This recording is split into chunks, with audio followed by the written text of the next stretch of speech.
குழந்தைகள் புதுசாக ஒரு பொம்மையை பார்த்தா அது வேணும்னு விரும்புவாங்க. ஆனால் 2 நாளில் அவங்களுக்கு அது போர் அடிச்சிடும், தூக்கி போட்டுருவாங்க.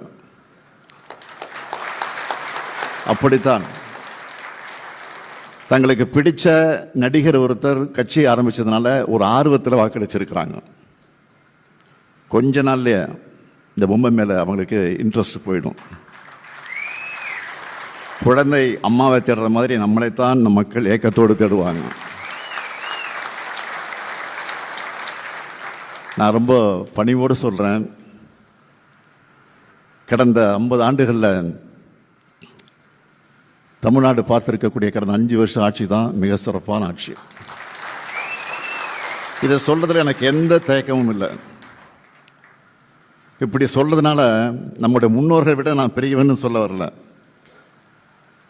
அவங்களுடைய ஆட்சிகளிலிருந்து கற்றுக்கிட்ட பாடங்களை தான் அதை விட சிறப்பான ஆட்சியை நாம் கொடுத்துருக்கோம்.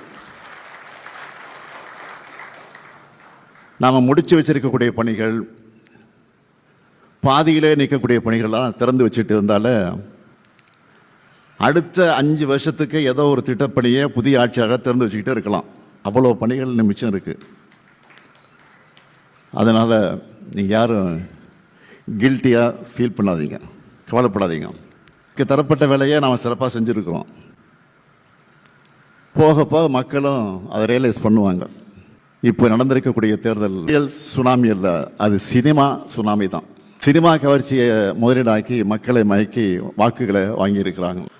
அதுக்குன்னு எல்லா மக்களையுமே மயக்கிட்டாங்க இல்லை. பெரும்பான்மைக்கு தேவையான 117 இடங்களில் கூட அவங்க வெற்றி பெற முடியல.